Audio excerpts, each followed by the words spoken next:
again, I want to reiterate to this honorable committee and to everyone here in this room, I received a directive, which emanated from a cabinet meeting led by President Marcos, asking me to remit the 89.9 billion. So like a good soldier, I am following them. So like a good soldier, I am following them. I am following them. Nako po mga kababayan, huling-huli. Pero di kulong ang may pasimuno nito. Sa bibig na nga mismo ni PhilHealth CEO Emmanuel Ledesma Jr. ang galing na inutusan di umano siya ng Rehimeng Marcos mga kababayan. Nako po, para i-remit ang 89.9 billion pesos. Nako po, buti na lang at binutata kaagad ito ni Senator Bongo mga kababayan. Narito, pakinggan natin si Mr. Malasakit, Senator Bongo. Sirs, we're not doing anything. We're addressing the problem. We're taking the bull by the Ang horn. fault nyo lang po, Mr. Ledesma, mayroon kayong 500 billion na reserve fund. Tapos, Yun. yung mga pasyente naghihingalo. Di makalabas ng ospital. Out of pocket expenditures. Hirap na hirap sila magsasangla. Yun lang po yung kasalanan ninyo. Kaya sabi ko sa iyo kanina, isipin mo parati yung mga mahirap na pasyente. Yun lang parati. Isipin mo, kawawa naman sila. Alam mo, hindi makukuha yung 89.9 billion na yan pag wala kayong reserve fund na ganun kalaki. Maniwala ko sa hindi. Agree. Kaya winalis yun dahil nakita nila Agree na po. may excess fund ka. Yeah. Agree po. I agree. Legally, lusot nga kayo. But morally, unacceptable. Dahil marami pang pasyente naghihingalo na mamatay. Tama So, po, Senator, Senator we hear Bong. you again loud and clear. Senate President, let me end by saying this. If you can just bear with us and be a little more patient for a few more months before the Well. year ends, I can promise Senate President and Senator Go, we have another hearing after the end of the year. You will see.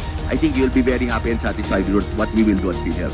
Bigyan mo kami a few more months lang, Senator, please. Hindi kailangan ng pasyensya namin dito. Mas importante ang mga pasyente. Nakakapanlumo talaga mga kababayan, no? Ama si Senator Bongo. Naisipin din naman nila, tayo. Or sadya nga bang wala silang alam sa ating mga taong bayan mga kababayan? Grabe na ito eh. Nako po, samantala mga kababayan, pakinggan natin itong bagong banat ni Idol Ben Barubal kung paano niya binarubal itong bangag na administrasyon mga kababayan. Nako po, eto, pakinggan natin. Pero kumbaga never again na to think with the Marcoses. Oh, never again. Never again mga kababayan, Why? kagad si Inday. Kasi nga mambubudol. Malakas tama, laging nakangiwi, kala mo nakatira ng katol. Mukhang tanga, weak leader, miski sarili niya, di niya kayang ipagtanggol. Sinungaling, dalawang dila sa kabulol. Tapos magtatanong ka pa ng why? Iisa-isahin ko sa'yo ha. Sa panahon ni Bobong na to, yung sobrang pondo ng PhilHealth na halos 90 billion, pinapakailaman. Imbis Naku. na ilaan sa proyektong pangkalusugan, ilalaan daw sa proyektong di mo alam. Tama. Para daw sa infrastructure. Eh bakit sa PhilHealth nyo kukunin? Ano yun, lokohan? Ang kakapal ng mukha nyo para sa mga mahihirap na may sakit na kababayan natin yan. Pati pondo ng PhilHealth pinapakialaman, mga walang kabusugan. Di pa kayo mabilaukan. Ang laki pa ng bayarin. Bakit siya ilalaan sa infrastructure? Bakit sa PhilHealth kukunin? Tama. Napakahirap na mahirap talaga. Wala maasahan. Sana inaasahan natin, tutulong sa ating Ano bang gobyerno. masahan natin mga kabayan? Kawawa talaga mga Pilipino. Tapos yung contribution ng PhilHealth, in-increase pa ng 5% ng mga damuho. Kada buwan, nagbabayad yung premium member ng 500 pesos na kinakaltas kada sweldo. Trabaho ka ng trabaho, kaltas sila ng kaltas, ang baba pa na sweldo. By 2025, dapat po na i-increase natin to 5%. Sira ulo, paano yung sweldo? Kung mag-i-increase kayo sa contribution, mag-increase din kayo sa sweldo, saka sa benepisyo. Tama. Increase kayo ng increase, ang baba na sweldo, ang taas pa ng bilihin, kakarampot na lang matitira sa mga nagtatrabaho. Tapos sasabihin nyo, mahal nyo yung Pilipino? Ang mahal nyo lang yung bulsa nyo. Ang mayaman pagka nagkasakit, dadalhin sa ibang bansa. Ang mahirap pagka nagkasakit, dadalhin ka lang sa kama. Bahala ka kung mabuhay ka pa. Sa presyo pa lang ng bill ng ospital, matutuluyan ka na. Imbis na tulong yung ibigay, perwisyo. Imbis na mahihirap, putek, mga buhaya yung mga nagbibenepisyo.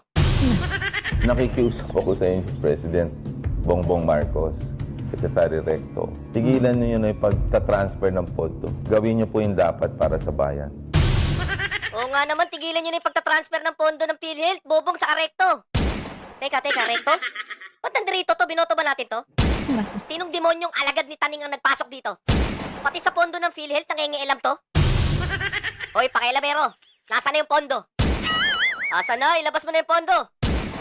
Ilabas mo na, nanginginig na ako.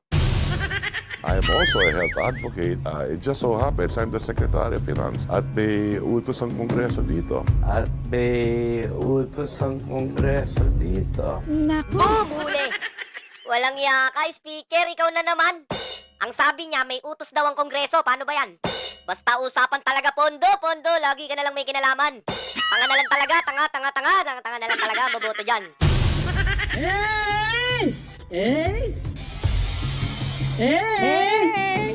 Ang galing mo, Angoy! Ang galing! Ang galing mo talaga, Budoy. Kung ano man yan sinesenyas mo, ikaw lang ang nakakaintindi. Pagdating talaga sa pondo, putragis wala na kaming masabi.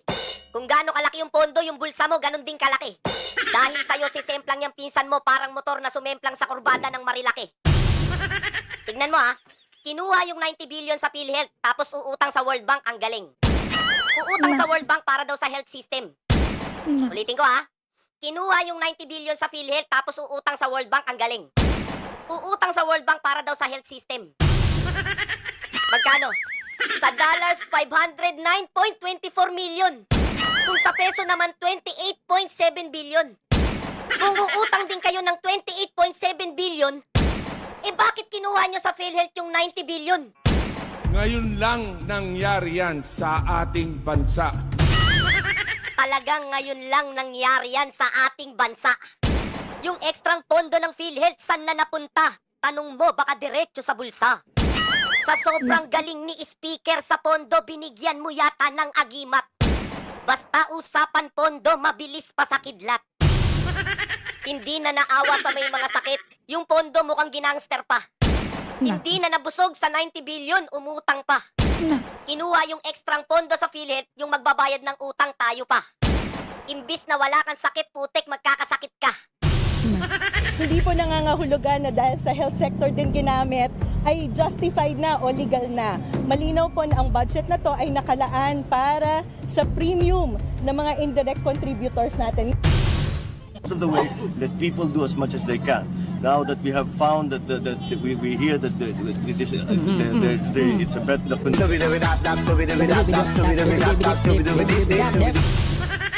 Kita nyo? Bilyunan na pinag-uusapan partida, wala pang project yan. Kasi hindi sila nakafocus sa project, sa budget lang. Paano pa kaya kung may project yan?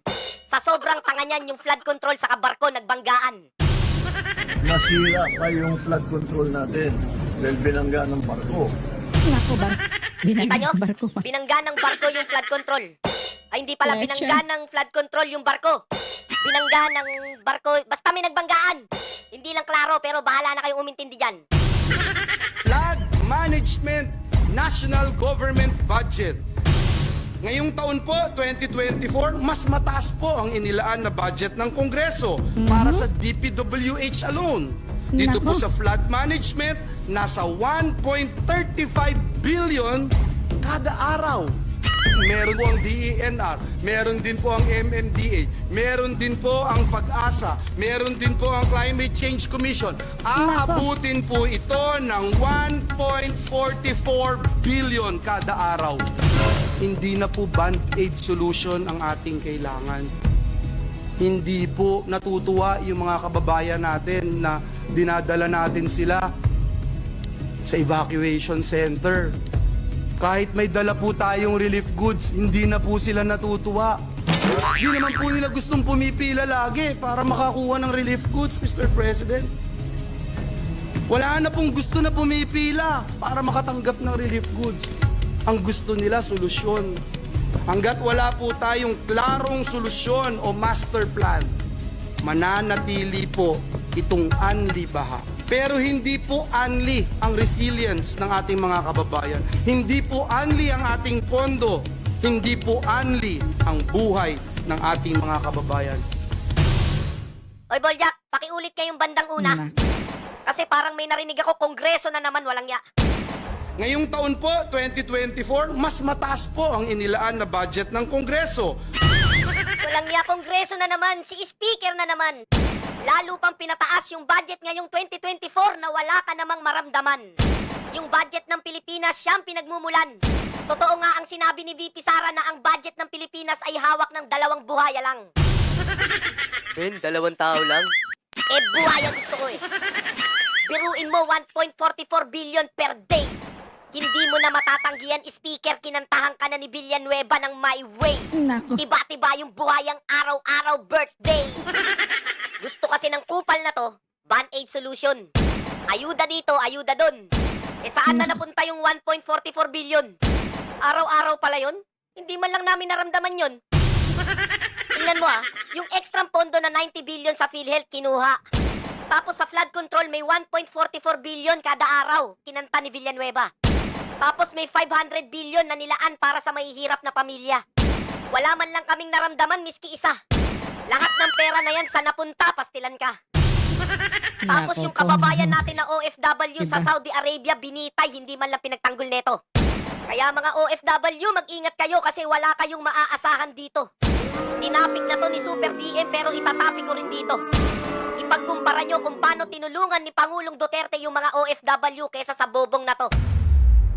So yun na nga po mga kababayan, no? Iba talaga ang isang bars ng isang Ben Barubal. Tagos sa buto ni Romualdez. At kay Pangulong BBM mga kababayan.